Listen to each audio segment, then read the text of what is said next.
요한복음 8장 33절에서 47절까지 말씀입니다. 제가 아까 읽은 대로 바로 설교로 들어가겠습니다. 예수님께 있어서 세상의 삶이라는 게 어떤 것이었을까를 한번 생각을 해봤습니다. 웃음이나 평안함이나 편안함이죠. 평안함은 가지고 계셨지만 편안함 또는 행복함의 기준이라는 게 조금도 세상에 있지 않으셨던 주님의 삶을 생각한다면 세상이라는 환경과 타락한 존재들과의 그 관계성이라는 것은 일종의 고통이었을 거라고 생각이 돼요. 하나님으로부터 맡겨진 사명, 복음에 대한 선포, 더구나 그 상황은 누구도 복음으로 회심할 수 없었던 상황이잖아요. 주님이 아직 돌아가시고 부활하지 않았으니까 사실 주님의 선포는 선포로서의 열매를 볼 수 있는 선포가 아니었던 거죠. 그 상황적으로는. 그리고 예수님도 그들이 회심하지 않을 것, 그러니까 그 말씀을 듣고 회심하지 않을 것을 분명히 알고 계셨어요. 따라서 이 사람들에게 하시는 말씀이 이 사람들 자체의 회심을 위한 게 아니라 부활 이후에 성경을 보는 자들을 대상으로 지금 이 말씀을 하고 계시다라고 우리가 이해할 수 있습니다.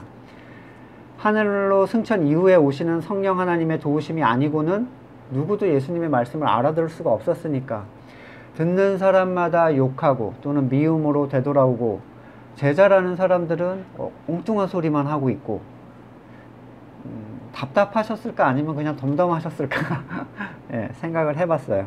저 성격이었으면 심장이 터질 것 같았을 것 같은데 예. 바리새인과 서기관들이야 워낙 예수님을 미워했기 때문에 화 있을진저라고 막 무섭게 말씀을 하셨을 수 있으나 지금 예수님을 믿는 사람들에게는 좀 더 부드럽게 말씀을 하시면 인간적인 관점에서 좀 좋지 않았을까라는 생각이 들어요. 예수님은 상대가 자신에게 호의를 갖든 적의를 갖든 크게 개의치를 않으십니다. 진리를 알게 되면 진리를 통해서 자유를 얻게 될 것이다. 이 말은 상대가 듣고 사실 분노할 정도의 말은 아니었어요. 예를 들어서 한 사적인 모임에서 제가 누군가를 만났습니다. 처음 보는 사람을 만나게 된 거죠. 근데 그분이 제 얼굴을 보고 갑자기 이렇게 얘기를 합니다. 건강한 삶을 사셔야 되겠습니다. 잘 먹고 잘 쉬셔야 됩니다. 굉장히 뜬금없는 얘기겠죠. 저한테는. 그렇죠. 그런 게 좋은 거죠. 맞는 말입니다. 맞는 말이니까 대답은 잘 하겠지만 저한테 충고로서 큰 의미는 없을 거예요. 왜 그렇죠? 제가 아프다는 전제하에 그걸 들어야 뭔가 심각하구나 또는 그 사람이 아주 뛰어난 의사라는 전제하에 들어야 그의 말이 의미가 있는데 그냥 좋은 얘기를 해주는 거는 의미가 없는 거예요. 위에서 한 말 건강한 삶을 사셔야 됩니다. 큰 의미가 없을 거죠. 없겠죠. 자신이 건강하다고 확신하는 상황 속에서 건강을 위한 조언이라는 건 별로 의미가 없습니다. 하지만 사람들은 불편한 진실보다는 좋은 얘기를 듣기를 원합니다. 건강을 떠나서 신앙에서도 마찬가지인데 기도를 열심히 하세요. 예배 열심히 참여하시고 성경을 읽어야 됩니다.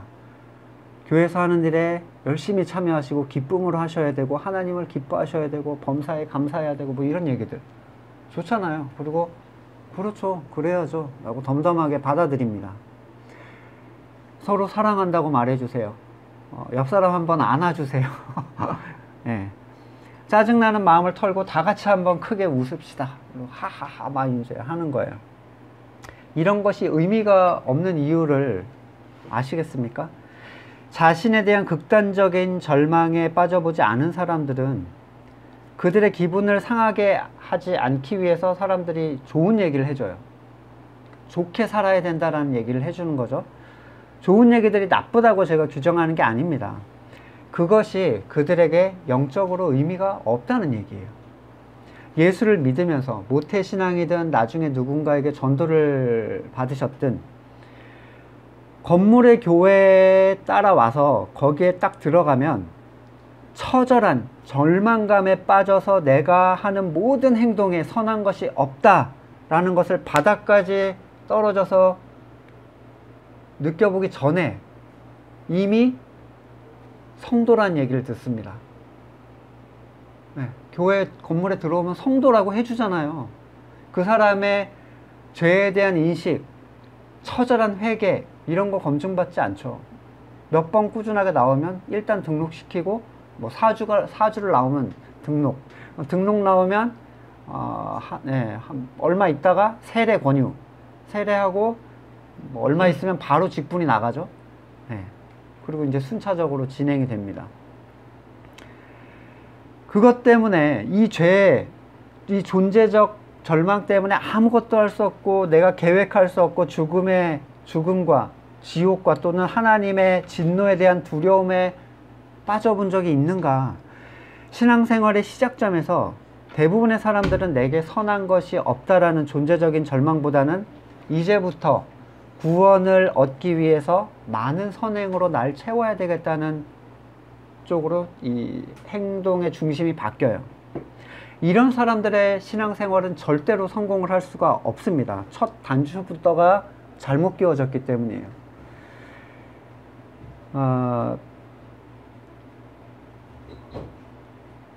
우리는 하나님의 자녀들이다. 서로 사랑하자. 좋은 얘기죠. 하지만 이상하게 행할 수가 없습니다. 왜인가? 절망의 바닥에 떨어져 보지 않은 사람은 사실 하나님을 알 수 있는 하나님의 생명이 그에게 없고 하나님을 사랑할 수 있는 생명을 받지 못했기 때문에 사랑할 수가 없는 거예요. 절망의 바닥에 대해서 잠깐 설명을 하자면 많은 사람들이 이걸 착각해요. 사업이 망한 게 대표적인 케이스입니다. 사업이 망하면 자긴 절망의 바닥을 봤대요. 내가 얼마나 무능한지. 하나님이 없이는 안 된다는 걸 알았다라고 말하지만 천만의 말씀이에요. 자신이 낮아졌다고 고백하는 그들은 여전히 하나님의 일을 자기가 만들어서 진행을 합니다. 물론 그것을 할 때 하나님께 힘을 달라고 기도하는 건 잊지 않죠. 그래야 하나님의 심기를 건드리지 않고 하나님을 의지하는 것처럼 보일 것이라고 생각이 드는 것, 그 이유 때문인데 다 자기가 계획하고 실행하고 마치고 하나님께 일방적인 기도로 뭘 하냐면 결제를 받는 거예요. 왜? 그렇게 해야 하나님이 사인해 준 거라고 생각하는 거죠. 결제를 받는 게 아니라 결제를 해드리는 겁니다. 자, 하나님, 제가 기도로서 하나님께 결제를 해드리겠습니다. 나 하나님께 분명히 기도했어요. 이 일에 대해서.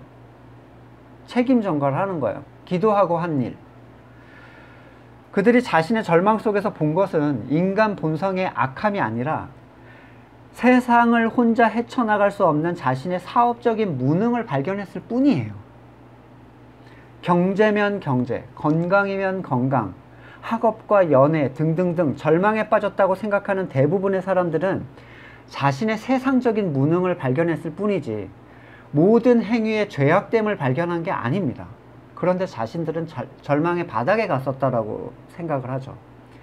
만약에 누군가 진짜 절망의 바닥을 봤다면 스스로 의를 세우기 위해서 무엇을 추구하지 않을 것이 분명해요. 내가 나서면 일을 망치는데 계속 나서서 그걸 하겠다는 사람은 모르는 거죠. 내가 하는 일이 악하다는 사실을 모르는 거예요. 인위적인 교회에 속한 사람들은 다시 말하자면 아프기 있다는 것을 인식하기 이전에 조언을 받은 사람들이에요. 별로 아프지 않은데 건강하게 좀 살아보세요. 이런 얘기를 들은 거죠. 이 아프다고 생각하지 않은 사람들에게 엉터리 처방을 한 것들이 그것도 자신도 골골 병을 앓는 목회자가 자, 이렇게 살아라 저렇게 살아라 라고 권면을 하기 시작합니다. 그렇게 따라가면 자신이 건강하고 하나님의 자녀이고 천국에 갈 것이라고 기대하는 게 얼마나 비참하고 슬픈 일입니까? 아직 뭐가 되지도 아픔을 확인해 보지도 않았는데 권면을 받는 거죠. 한 지인의 소식을 얼마 전에 들었어요. 저희 친지인데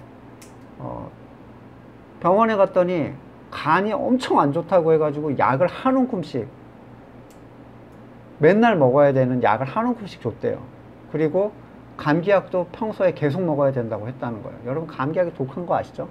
약이라는 거는 반은 독이에요. 그쵸? 근데 그걸 계속 먹었는데 사람이 완전 이렇게 쪼그라든 거예요. 작아진 거야. 막 계속 아파. 그래서 큰 병원에 갔더니 간하고 아무 상관이 없어요. 알약 하나로 바뀌었어요, 약이. 사람이 좋아지기 시작하는 거예요. 그 약을 안 먹는 것만으로도. 맞지 않는 처방은 오히려 그 사람을 망가뜨립니다. 왜 제가 그러한 처음 교회 나와서 죄인됨을 인식하지 못한 사람한테 이거 시키고 저거 시키는 걸 돌팔이 처방이라고 얘기를 합니까?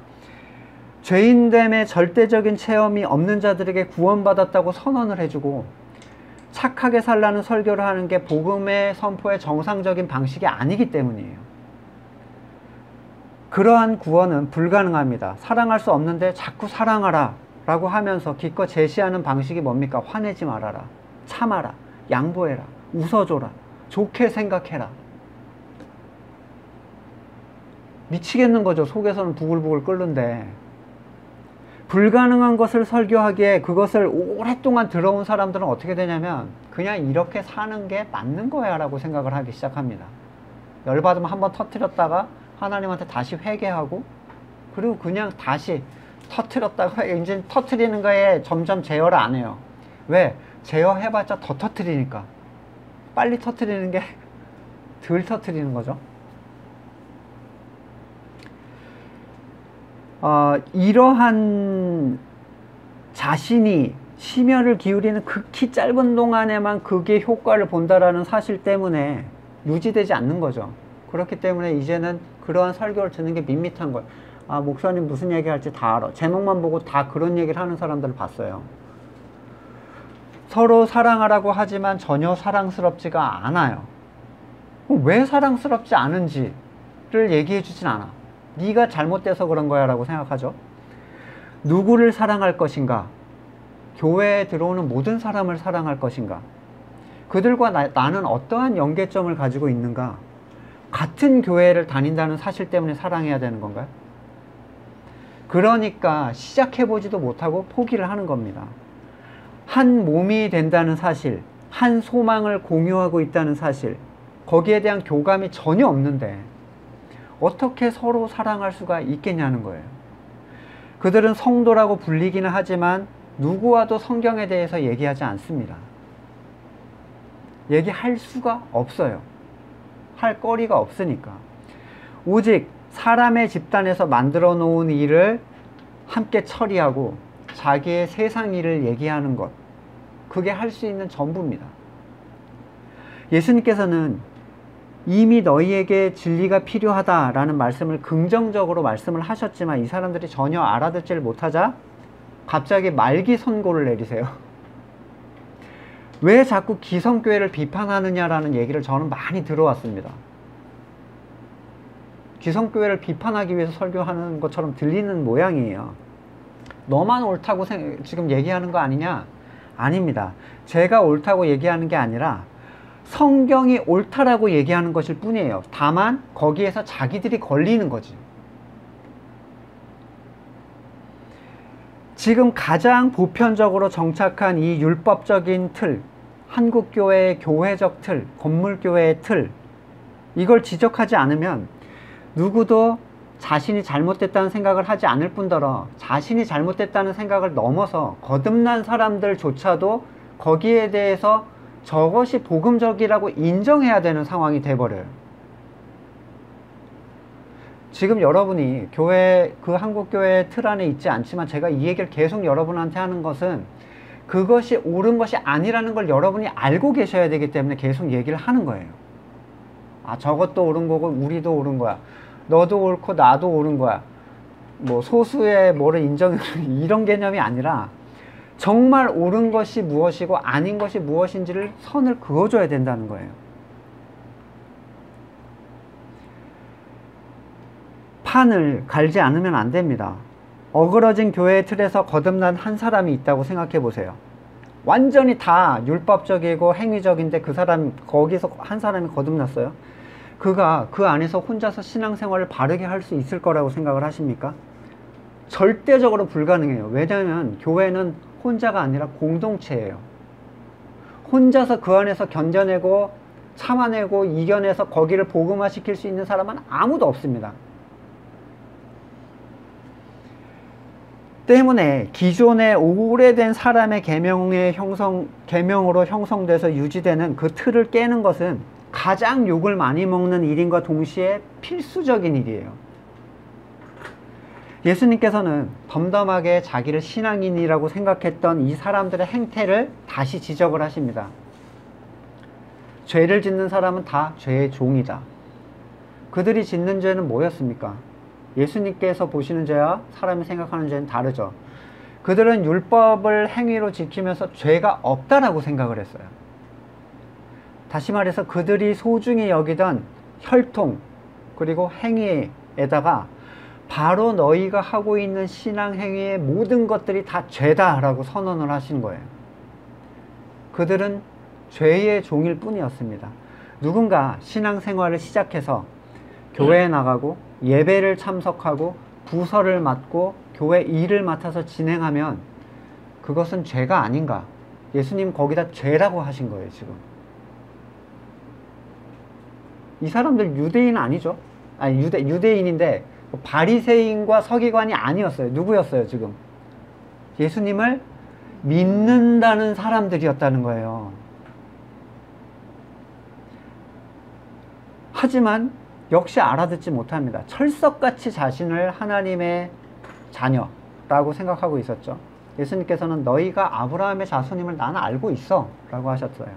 육의 혈통으로서의 아브라함의 자녀라는 걸 인정하신 것인데, 지금 예수님이 뭐라고 이 사람들의 태도를 보시면 너네 날 지금 죽이려고 하고 있어. 무슨 피해망상에 걸린 사람처럼 아무런 지금 주님 앞에 와서 말씀을 듣고 있는데 너네 지금 나 죽이려고 하는 거야. 막 이렇게 말씀을 하신 거예요. 지금 이 사람들은 주님의 말씀을 듣고 믿는다고, 주님을 믿는다고 따라온 사람들인데 어떤 상태예요? 자신들이 완전한 죄인이라는 체험적인 경험이 없이 예수님을 따라온 사람들이에요. 지금의 건물의 교회에 있는 사람들과 똑같은 사람들입니다. 예수님을 믿는다고는 따라왔어요. 근데 죄가 뭔지는 몰라. 자신들의 아버지는 하나님이라고 의심 없이 믿고 있어요. 예수님을 믿고 있다고 구주라고 스스로 여기고 있고 주님을 따르기 위해서 자신의 시간과 열정을 헌신하는 사람들 아닙니까? 예수님께서 이렇게 느슨한 방식으로 주님을 믿는 사람들에게 너희의 믿음은 가짜다 라고 드러내고 계십니다. 너희는 하나님의 자녀가 아니다. 완전히 충격적인 거죠. 그들의 평안했던 마음에 폭풍이 몰아칩니다. 왜냐하면 그들의 평안이라는 게 거짓된 평안이에요. 예수님 거기다가 참으로 확 끼얹은 거죠. 그들은 예수님을 바라보고 그분의 말씀을 듣기만 했을 뿐인데 왜 너희는 나를 죽이려 한다라고 하셨을까? 이것은 그들 자신은 보지 못하는 자신의 영적인 상태를 예수님이 드러내 준 거예요. 타락한 본질이 예수님 앞에서 드러나면 누구라도 예수님을 죽이고 싶어 합니다.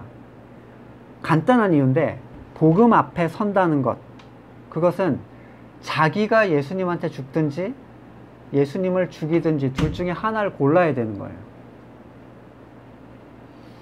복음이 참으로 복음답게 전파되면 사람들은 두 가지 반응 중 하나를 일으킵니다.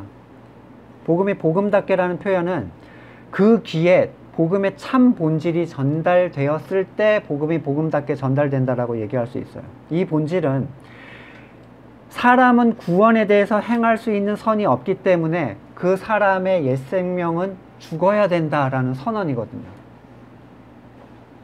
다시 말해서 이것은 그가 죽어야 한다는 십자가의 칼날이 그의 옛 생명에 겨누어진 상태를 얘기합니다. 복음이 전달된다라는 것은. 그렇게 되면 그는 주님 앞에 엎드려서 자신의 타락한 옛 생명을 내어놓고 구원을 간구하든지 아니면 옛 생명을 위협하는 주님을 향해서 이를 드러내고 그분을 죽이려 하든지 둘 중에 하나의 반응을 반드시 일으키게 돼 있어요. 이도 저도 아니라는 건 뭐죠? 그가 복음을 들어본 적이 없다는 얘기예요. 복음의 본질로서의 복음을 들어본 적이 없다는 거죠. 예수님께서는 더 극단적으로 그의 상태를 분명히 드러내고 싶어 하십니다. 그들이 예수님을 죽이려 한다는 주님에 대한 그들의 타락한 본질적인 공격성을 드러내려면 그들의 상태와 예수님이 그걸 어떻게 생각하고 계시는지를 알려주셔야만 했는데, 왜냐하면 이 사람들은 여전히 자기가 믿는 자들이고 예수님을 해야 할 생각을 해본 적이 없다라고 생각하기 때문이에요. 그들의 행동 자체가 너희의 아비로부터 배운 행동이다. 정말 이제 열받는 얘기를 예수님이 시작하시는 거예요. 누구도 다른 아비의 행동을 따라할 수 없습니다. 이게 영적인 원리인데, 그 아비가 사탄이든 하나님이든 그 생명의 출처가 그를 행동하게 만드는 힘의 근원이 돼요. 이거는 우리의 의도가 하는 게 아니라 생명력이 그를 행하게 하는 거죠. 그들은 하나님께 속한 행동을 하지 않았고 예수님은 아버지께 속한 행동을 하셨습니다. 본문에서 그렇게 드러내고 계세요. 따라서 그들은 그들의 의지적인 의도와 전혀 관계없이 예수님을 죽이려는 존재들이에요. 사탄이 하고자 하는 일을 그 자녀도 하게 되는 게 당연한 현상이기 때문입니다. 이게 생명의 현상인데, 그들의 속에는 예수님을 둘 자리가 없어요. 자리가 없다는 얘기는 뭡니까? 다른 뭔가가 그 안에 들어있다는 거예요. 들어갈 자리가 없다는 거예요. 엘리베이터가 꽉 차면 못 들어가죠. 뭔가 꽉 차 있어. 내 말씀이 너희 안에 들어갈 자리가 없어. 무엇이 가득 차 있는가? 미움, 욕심, 여러 가지 죄악들 전혀 상관없어요. 왜냐하면 그걸 먼저 제거하고 예수님을 넣으려면 예수님은 필요가 없죠. 예수님은 그걸 제거하러 오신 분이잖아요. 죄를 해결하러 오신 분인데 그것 때문에 들어가지 못한다는 건 말이 안 됩니다. 그들 안에 가득 차서 예수님을 받아들일 수 없는 그것이 바로 자기들이 스스로 세워놓은 자기의 의예요. 마음이 가난한 사람에게 천국이 너희의 것이다 라고 하셨습니다. 여기서 가난함은 자기의 의가 제로인 상태를 얘기해요. 없는 상태, 내 의가 없는 상태. 마태복음 19장에서 부자 청년이 구원을 위해서 예수님을 찾아왔습니다. 몰래 찾아와서 물어본 질문이 뭐냐면, 무슨 선한 일을 하여야 구원을 얻을 수 있느냐 물어봐요. 10계명을 말씀을 하세요. 그랬더니 자기는 어려서부터 이 모든 것을 다 지켰습니다. 근데 예수님께서 그에게 갑자기 가진 모든 것을 다 팔고 가난한 사람들에게 나눠주고 날 따라와라. 만약에 우리의 물질적인 소유를 다 팔아야 한다면 우리는 누구도 천국에 못 가요. 저 이것도 벼룩시장에 내놔야 됩니다. 그쵸? 이거 뭐 새 걸로 사진 않을 거니까 경매 싸게 팝니다. 뭐 50원 이렇게 해서 올려야 돼요. 천국에 못 가요. 그걸 원하는 게 아니에요. 예수님은. 어떤 사람들은 이것조차 천국에 갈 수 있는 하나의 행위로 인식을 해서 실제로 자기가 가진 모든 걸 다 팔고 그 탁빈, 구걸하는 삶을 살던 사람들이 있었어요. 이 중세 탁발생이라고 하죠. 뭐 밥 좀 주세요 이러면서 얻어먹으면서 다니는 거. 내 건 하나도 없어야 되니까. 그것도 자기의 행위를 통해서 구원을 얻는 거나 다를 바가 전혀 없어요. 이 구절 때문에 신앙으로 다가오고 싶어 하지 않는 사람이 굉장히 많이 있습니다. 자기 거를 다 팔아야 된다니까 싫어. 여러분 두려워할 필요는 없어요. 이 구절은 여러분이 재산을 다 팔아야 된다는 얘기를 하는 게 아닙니다. 그가 이 부자 청년, 구원을 얻는 방식으로 물어온 것도 어떤 선한 일을 더 해야 되느냐, 행위에 관한 것이었고, 예수님께서 그의 마음에 쌓여있는 것을 드러내는 방식도 율법을 행했느냐로 물어보세요. 결국 이 부자 청년은 얼마나 내 안에 의를 내가 더 쌓아야 구원을 받을 수 있습니까? 이렇게 물어본 것이고, 예수님의 대답은 하나님의 율법을 지켜서 의를 한번 채워봐라 라고 하신 거예요. 우리가 알다시피 하나님의 율법을 지켜서 의를 채울 수 있는 사람은 단 한 명도 없죠. 그럼에도 불구하고 이 청년은 자기가 어려서부터 그걸 다 채워서 지켰다라고 얘기를 하고 있습니다. 그러고도 부족해서 무엇을 더 채워야 하느냐 물어보죠. 드디어 예수님이 그에게 구원의 방식을 알려주세요. 가진 것을 다 팔아서 가난한 사람들에게 나눠주고, 결국 그가 비워내야 하는 것은 물질이 아니라 뭡니까? 자기 스스로 쌓아 올렸던 자기의 의예요. 자기 마음 가운데 가득 들어있었던, 예수님이 들어갈 수 없게 만들었던. 그래야 예수님은 어떤 분이에요? 하나님이 채워주는 의잖아요. 자기가 가진 의가 다 치워져야 예수님이 비로소 들어가실 수 있는데 그걸 안 비워내는 거예요. 본문은 이렇게 얘기합니다. 그가 부자인 까닭에 근심하며 돌아갔다. 본문을 이해하지 못하는 사람들은, 돈이 많은 사람들은 역시 구원받기가 힘들어라고 생각하지만, 요셉이나 아브라함 같은 믿음의 선조들 다 부자였죠. 아리마대 요셉이나 가이오도 부자였습니다. 물질에 관한 부자라면 어디까지가 부자고 어디까지가 가난한 거예요? 그거 아무도 검증 못해요. 여러분, 어지간히 가난한 사람도 북한 가면 부자예요. 날고기는 상위 클래스, 테레비 있다고 막 자랑할 수 있는 클래스가 북한이잖아요. 그 기준점이 모호해. 오늘 본문에서 예수님 앞에 서 있는 이 사람들은 물질적 부자는 아니었을지라도 마음 안에 예수님의 의, 예수님의 말씀을 받아들일 수 있는 공간이 전혀 없는 자신의 의로 가득 찬 사람들이었습니다. 그것은 많으면 많을수록 버리기가 힘들어요. 1,000억을 가진 사람이 재산을 털기가 어렵겠는가? 100만 원 가진 사람이 털기가 어렵겠는가? 여러분, 100만 원이 잃었다고 목숨 끊고 이러진 않겠죠. 1,000억 잃으면 뛰어내립니다. 왜요? 너무 누렸던 게 많으니까. 이걸 잃는다는 건 상상할 수 없어. 처음부터 1,000억 가졌던 게 아님에도 불구하고 그렇게 되는 거예요. 근데 이 사람이 쌓아놓은 의도 똑같아요. 내가 구원을 위해서 한 게 없으면 그리스도의 의를 받아들이는 게 훨씬 빨라. 근데 많으면 많을수록 못 털어내는 거예요. 이걸 털어내는 게 괴로운 거죠. 그것을 위해서 들였던 시간, 노력, 열정, 물질, 그걸 다 포기하라니. 예수님 좀 죽어주셔야 되겠습니다. 이렇게 되는 거예요. 본문의 사람들은 자신들이 분명히 아브라함의 자손임을 끊임없이 주장했지만, 예수님께는 그 주장을 털어낼 만한 청소도구가 굉장히 많이 있어요. 이제부터는 예수님 뭐 하죠? 먼지를 털 때 패죠, 막. 팡팡 털어서 패는데, 너희 조상이 아브라함이라면 아브라함이 했던 행동을 할 것이다 라고 말씀을 하세요. 아브라함이 했던 행동이 뭡니까? 뭐 했어요? 막 믿음으로 대단히 뭘 한 게 아니죠. 아브라함에 대한 다른 칭호가 뭡니까? 믿음의 조상. 창세기 15장 6절 이하에 아브라함이 여호와를 믿으니 여호와께서 이를 그의 의로 여기시고, 아브라함이 의롭다고 하나님께 여김을 받은 것은 하나님을 믿었기 때문인데, 뭘 믿었습니까? 하나님이 계시다는 걸 믿은 게 아니죠. 하나님의 언약에 대한 부분을 믿은 거예요. 성경 공부 영상을 보시면 제일 중요한 기둥이 언약이라고 제가 설명을 드렸어요. 하지만 정작 교회에 다니는 사람들은 언약이 뭔지를 모르고 다녀요. 결국 무엇을 믿어야 되는지 모르고 믿고 있어요. 오직 교회를 다닌다는 이유로 자신들은 하나님을 믿고 있다고 여기고 예수님을 구주라고 믿는다고 생각합니다. 불신보다 무서운 게 착각이에요.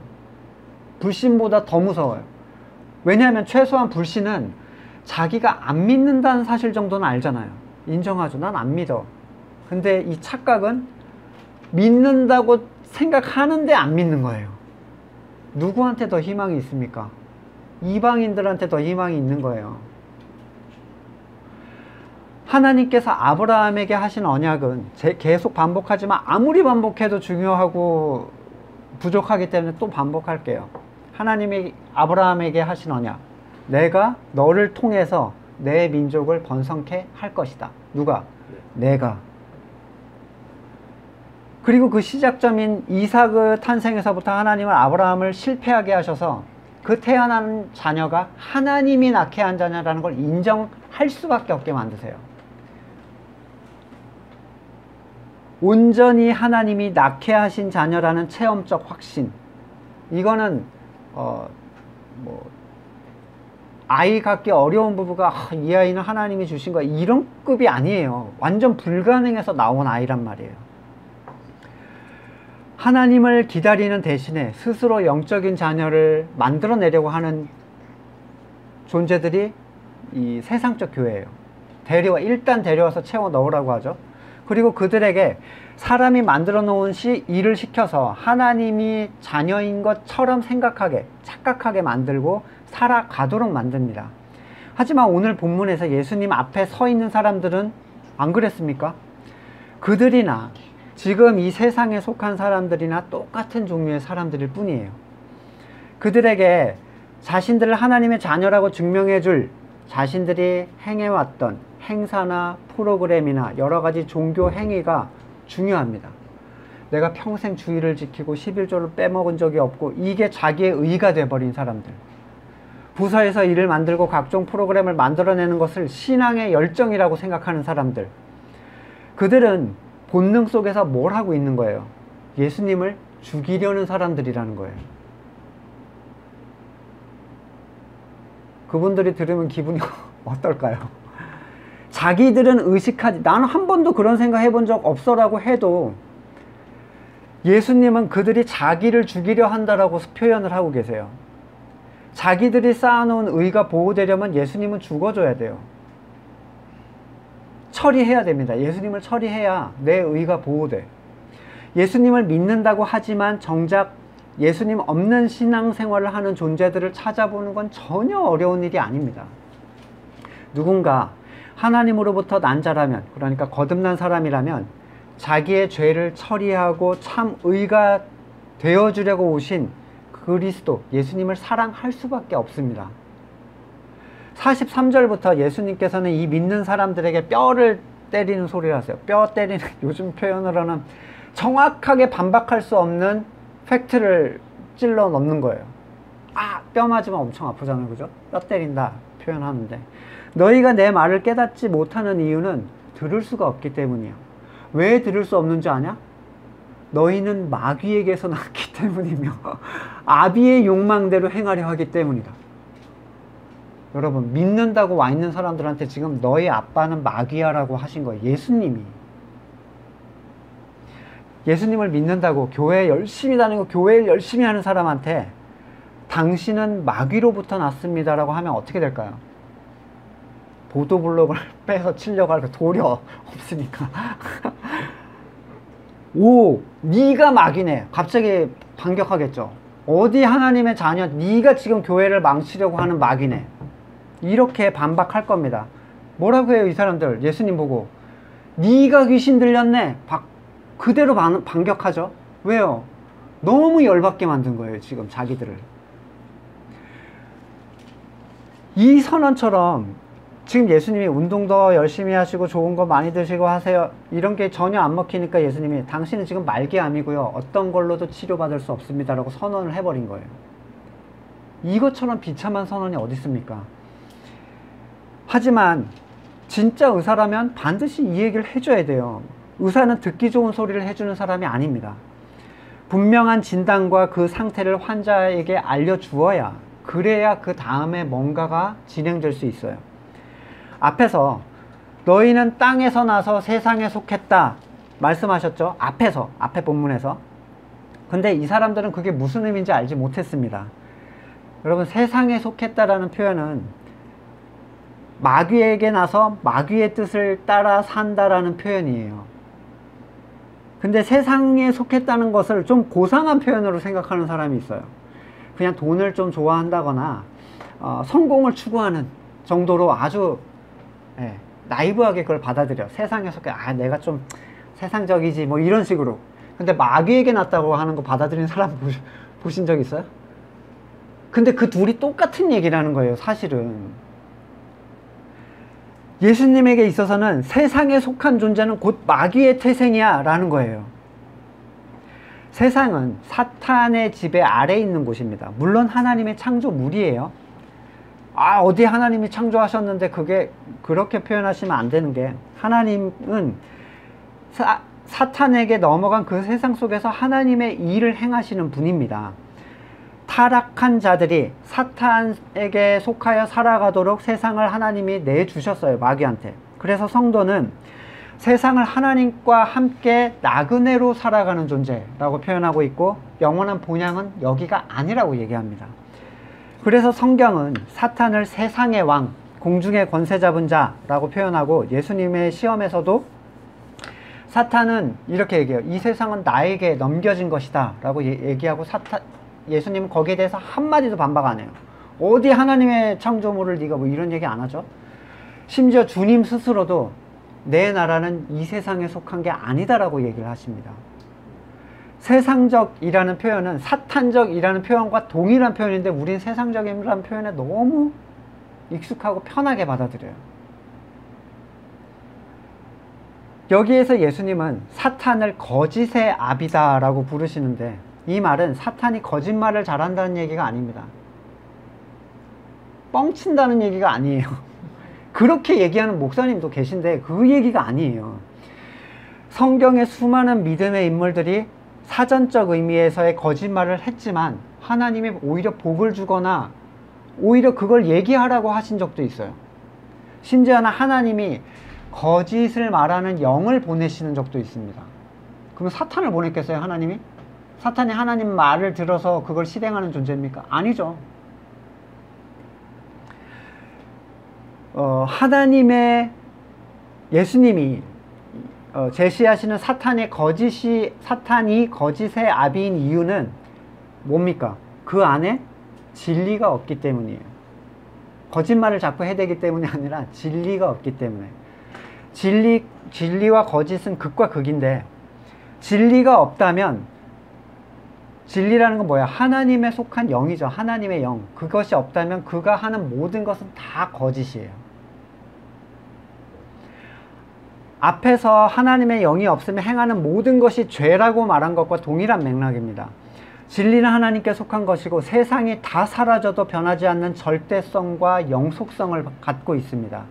진리가 없다는 것은 그가 하나님과 함께 할 수 없다는 것이고, 진리가 없다는 것은 그가 행하고 말하는 모든 것이 다 죄라는 얘기예요.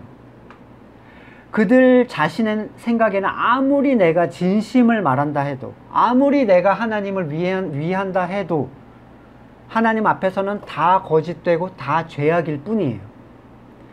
사탄이 거짓의 아비란 뜻은 세상이 생각하는 사전적인 거짓말을 뜻하는 게 전혀 아닙니다. 예수님이 사탄에게 절했으면 분명히 세상을 다 줬을 거예요. 근데 그건 거짓된 행동에 불과하다는 거죠. 45절에서 그들이 예수님을 믿지 않는 것은 예수님이 진리를 말하기 때문이다 라고 말씀하셨는데, 안에 진리가 없는 존재들, 다시 말해서 사탄의 소생들은 그들의 거짓됨 때문에 결코 예수님을 받아들이질 못합니다. 당연한 거죠. 복음을 받아들이지 않는 존재들은 진리가 없기 때문에 받아들이지 않는 거예요. 이런 이유에서 사도들은 듣지 않는 자들을 바꾸려고 노력하지 않아요. 적대적인 사람들한테 가서 그러지 말고 예수님을 좀 믿어봐 이러지 않습니다. 거기에 거부하면 돌아서서 그걸 들을 수 있는 자들을 찾아다녀요. 언제나 복음의 전도는 선포의 방식이었고 하나님께서 깨우신 자들만이 복음을 듣게 되어 있습니다. 내가 진리를 말하기 때문에, 너희가 사탄의 자녀이기 때문에 나를 받아들이지 않는 거다. 거의 기름을 안고 불로 뛰어드는 지금 발언을 여기다 터뜨리셨어요. 이 말씀이 지금 믿는 우리에게는 어떤 의미로 다가올 것인가를 생각해 보세요. 믿는 우리에게, 그러니까 정말로 거듭난 사람들에게, 이 사람들이야 주님께서 이렇게 진단을 해 주신다 해도 당연히 받아들일 수가 없었겠죠. 심지어는 제자들도 안 받아들인 상태였잖아요, 사실은. 그런데 이 사람들을 이렇게 진단해 주신 이유가 뭘까요? 들을 귀가 없는데. 이러한 선언을 통해서 예수님을 받아들인 사람이 한 명도 없었어요. 예를 들면 공격적이고 극단적인 표현을 통해서 회심한 사람이 있습니까? 너희 사탄의 자식아 그랬더니 내가 죄인됨을 깨닫고, 한 명도 없죠. 예. 너는 마귀의 자녀라는 주님의 선언 때문에 애통해하고 돌이킨 사람은 누구도 없어요. 이 사람들 역시 이 사람들의 회심을 위하여 주님께서 말씀하신 게 아니라는 겁니다. 그렇다면 우리는 이 주님의 대화 속에서 무엇을 봐야 되는지를 좀 살펴봐야 될 필요가 있겠죠. 외적으로 예수님을 믿는다고 하지만 영적으로는 복음에 격렬하게 저항하는 존재들의 본질을 우리는 볼 수 있게 돼요. 믿는다고 말만 하는 사람들은 우리가 함부로 그래도 형제인데 막 이렇게 생각하잖아요. 예수님이 거기에 대해서 분명하게 그들의 정체를 드러내 주시는 거예요. 복음을 받아들이지 않는 이유는 그가 하늘로부터 난 자가 아니기 때문이고 그 안에 진리가 없기 때문이라는 사실을 거듭난 사람들은 알고 있어야 된다는 거예요. 누군가 거듭난다는 것은 이러한 사실, 자기의 비참한 상황을 보게 됐을 때 주님을 붙잡게 하시는 하나님의 정권적인 섭리에 의한 것이 구원이에요. 거부하는 자들에게 자꾸 믿어라 믿어라, 교회 가기 싫은 애한테 자꾸 가라 가라 해봤자 아무런 의미가 없습니다. 안 믿으면 네 책임이야. 소리치는 게 무의미해요. 성도는 위협하거나 윽박질러서 누군가를 믿게 할 수가 없습니다. 겁주려고 할 필요 없어요. 여러분, 너 그러다 지옥 간다. 뭐 쫄긴 쫄죠. 쫄아서 예수님을 믿게 돼요? 아니에요. 그런 방식이 아니에요. 믿음은 오직 창세 이전에 하나님의 계획에 따라서 주어지는 은혜입니다. 거듭남으로 인해서 자기를 구원한 그 기쁜 소식을 전하는 자들은 믿는다고 주장하지만 복음을 거부하는 자들에 대해서 어떤 시각을 가져야 되는지를 분명히 본문이 보여줍니다. 우선은 그들을 불쌍하게 여겨야 돼요. 왜냐하면 스스로는 빠져나올 수 없는 상태이고 한때는 나 자신도 그런 상태였기 때문에 그들의 복음에 대한 거부를 단순히 그 개인이 저항하고 있다고 생각하시면 안 된다는 겁니다. 본질적으로 그를 속이고 노예로 삼은 사탄에 대한 시선으로 우리는 그걸 돌려볼 수 있어야 됩니다. 불쌍한 사람이라고 인식해야 돼요. 그래서 예수님도 스데반도 그들을 불쌍하게 여겼어요. 그 사람에게 예수님처럼 너는 마귀의 자식이다 이러시면 안 되는 거예요. 왜 안 됩니까? 예수님은 했는데 왜 우리는 안 돼요? 왜 안 돼? 그것은 우리에게 주시는 전도의 방식이 아니기 때문이에요. 예수님께서 지금 소위 믿는다고 주님 앞에 선 자들의 실제적 본질을 거듭난 사람들이 알 수 있도록 드러내 주신 장면일 뿐입니다. 이건 복음의 선포를 위한 장면이 아니라는 걸 아셔야 돼요. 계시록 2장 9절 이하에 내가 네 환난과 궁핍을 알거니와 실상은 네가 부요한 자니라. 자칭 유대인이라 하는 자들의 비방도 알거니와 실상은 유대인이 아니요 사탄의 회당이라. 3장 9절 보라 사탄의 회당 곧 자칭 유대인이라 하나 그러지 아니하고 거짓말하는 자 중에 몇을 내게 주어서 그들로 와서 네 발에 절하게 하고 내가 너를 사랑하는 줄 알게 할 것이다. 보세요. 이 사탄의 회가 어디에 섞여 있어요? 교회에. 근데 교회에 섞여 있었다고 그렇게 얘기하면 안 되라고 하면 안 된다는 거예요. 뭘로 알 수 있어요? 그들이 복음을 어떻게 받아들이는지로 분별할 수 있어야 된다는 겁니다. 어떻게 같이 들어왔는데 사탄애라고. 썩은 사과 하나를 골라내지 않으면 전체가 다 썩어 나가죠. 순식간에. 계시록에서는 주님의 교회에 들어와 있는 사탄의 존재를 분명하게 언급하고 있고 복음서에서도 가라지를 하나님의 밭에 뿌려놓았다 사탄이 라고 해서 거기에 대한 분별을 우리가 해야 됨을 알려주고 있어요. 그들은 믿는다는 이름을 가진 자들이었습니다. 그리고 대부분 뭘 가지고 있어요? 유대적 사고. 유대적 사고란 건 뭐냐면 행위를 통해서 구원을 얻고자 하는 방식을 그들이 사용한다는 거예요. 유대적 사고는 옛 언약에 의해서 이것을 지키고 이것을 행함으로써 의를 쌓아서 구원을 얻는 방식을 추구하는 사람들입니다. 새 언약은요, 하나님이 하게 하시는 방식을 기다리는 사람들이에요.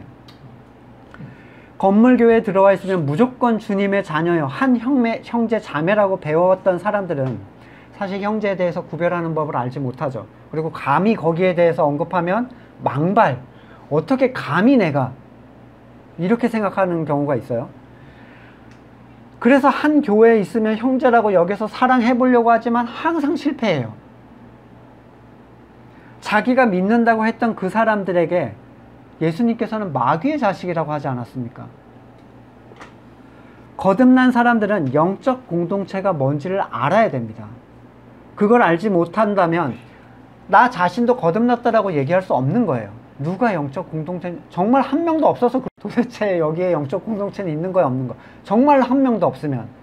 그런데 이런 거 보세요. 다 눈을 감고 다 소경이었는데 내가 눈을 떴어. 두리번거리는데 다 감고 있네. 근데 저쪽에 한 명이 눈을 뜬 거예요. 시선이 맞아서 보고 있어. 서로 본다, 얘가 보고 있어라고 얘기할 수밖에 없는, 그건 누가 가르쳐주지 않아도 알게 되는 거예요, 여러분. 그러면 제가 진짜 거듭난 형제가 누군지 가르쳐주세요 라는 건 지금 못 보고 있다는 얘기죠, 사실. 어떻게 영적 공동체의 기준이 교회에 등록된 등록번호로 확인이 될 수가 있습니까? 요한일서 2장 26절 이하에서 너희 안에 기름 부으심을 통하여 모든 것을 너희에게 알려주실 것이다 라고 성경이 약속하고 있어요. 복음을 전파하는 것은 삶과 선포도 중요하지만 누가 복음을 말할 만한 사람인지, 그에게 설만한 믿음이 있는지, 바울도 그렇게 했죠. 베드로도 그가 설만한 믿음이 있는 것을 보고 그에게 선포를 합니다. 신앙적 논쟁을 귀 들을 게 없는 사람과 하는 게 정말 소모적이라는 걸 저는 많이 느껴봤어요.